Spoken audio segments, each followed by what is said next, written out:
ایک بار حضرت صلی اللہ علیہ وآلہ وسلم لوگوں میں بیٹھے ہوئے ان سے باتیں کر رہے تھے۔ اتنے میں ایک دیہاتی آپ کے پاس آیا اور پوچھنے لگا کہ قیامت کب آئے گی؟ آپ صلی اللہ علیہ وآلہ وسلم اپنی گفتگو میں مصروف رہے۔ بعض لوگ جو مجلس میں تھے کہنے لگے، آپ صلی اللہ علیہ وآلہ وسلم نے دیہاتی کی بات سنی لیکن پسند نہیں کی، اور بعض کہنے لگے کہ نہیں، بلکہ آپ نے اس کی بات سنی ہی نہیں۔ جب آپ صلی اللہ علیہ وآلہ وسلم اپنی باتیں پوری کر چکے تو فرمایا، وہ قیامت کے بارے میں پوچھنے والا کہاں گیا؟ اس دیہاتی نے کہا، حضور میں موجود ہوں۔ آپ صلی اللہ علیہ وآلہ وسلم نے فرمایا کہ جب امانت ایمانداری دنیا سے اٹھ جائے تو قیامت قائم ہونے کا انتظار کر۔ اس نے کہا، ایمانداری اٹھنے کا کیا مطلب ہے؟ آپ صلی اللہ علیہ وآلہ وسلم نے فرمایا کہ جب حکومت کے کاروبار نالائق لوگوں کو سونپ دیے جائیں تو قیامت کا انتظار کر۔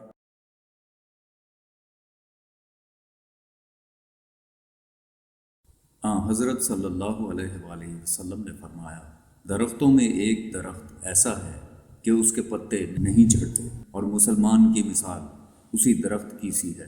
بتاؤ وہ کون سا درخت ہے؟ یہ سن کر لوگوں کا خیال جنگل کے درختوں کی طرف دوڑا۔ عبداللہ رضی اللہ عنہ نے کہا، میرے دل میں آیا کہ وہ کھجور کا درخت ہے، مگر میں اپنی کمسنی کی شرم سے نہ بولا۔ آخر صحابہ نے حضرت صلی اللہ علیہ وآلہ وسلم ہی سے پوچھا کہ وہ کون سا درخت ہے؟ آپ صلی اللہ علیہ وآلہ وسلم نے فرمایا، وہ کھجور کا درخت ہے۔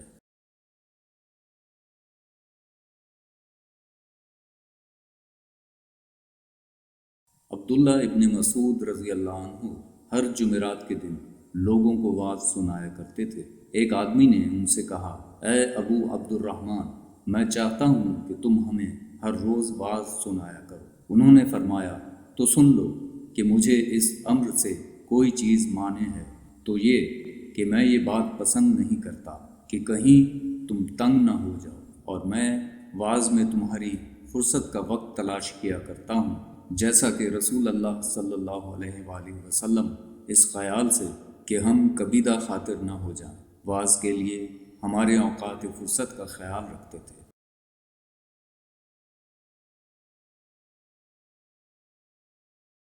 آپ صلی اللہ علیہ وآلہ وسلم نے فرمایا، جس شخص کے ساتھ اللہ تعالیٰ بھلائی کا ارادہ کرے اسے دین کی سمجھ عنایت فرما دیتا ہے، اور میں تو محض تقسیم کرنے والا ہوں، دینے والا تو اللہ ہی ہے، اور یہ امت ہمیشہ اللہ کے حکم پر قائم رہے گی، اور جو شخص ان کی مخالفت کرے گا انہیں نقصان نہیں پہنچا سکے گا یہاں تک کہ اللہ کا حکم یعنی قیامت آ جائے۔ رسول اللہ صلی اللہ علیہ وآلہ وسلم کا ارشاد ہے کہ حسد صرف دو باتوں میں جائز ہے۔ ایک تو اس شخص کے بارے میں جسے اللہ نے دولت دی ہو اور وہ اس دولت کو راہ حق میں خرچ کرنے پر بھی قدرت رکھتا ہو، اور ایک اس شخص کے بارے میں جسے اللہ نے حکمت کی دولت سے نوازا ہو اور وہ اس کے ذریعہ سے فیصلہ کرتا ہو اور لوگوں کو اس حکمت کی تعلیم دیتا ہو۔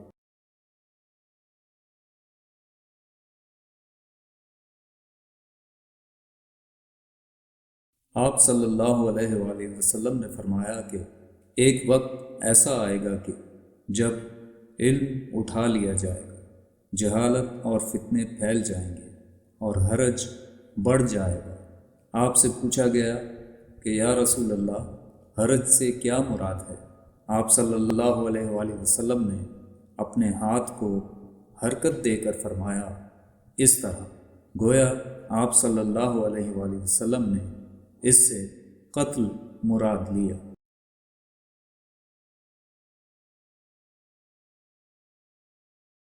حضرت انس رضی اللہ عنہ نے بیان کیا، وہ نبی اکرم صلی اللہ علیہ وآلہ وسلم سے روایت کرتے ہیں کہ جب آپ صلی اللہ علیہ وآلہ وسلم سلام کرتے تو 3 بار سلام کرتے، اور جب کوئی کلمہ ارشاد فرماتے تو اسے 3 بار دہراتے، یہاں تک کہ خوب سمجھ لیا جاتا۔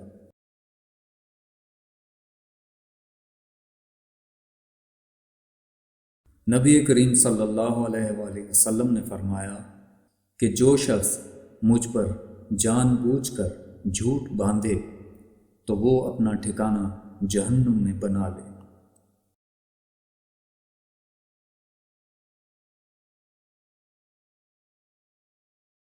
نبی اکرم صلی اللہ علیہ وآلہ وسلم نے حجۃ الوداع میں فرمایا کہ لوگوں کو بالکل خاموش کر دو تاکہ وہ خوب سن لیں۔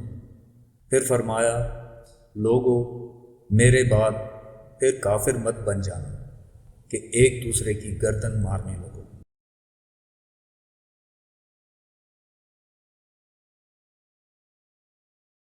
دوستو ایسی مزید ویڈیوز دیکھنے سننے کے لیے چینل کو ابھی سبسکرائب کیجیے۔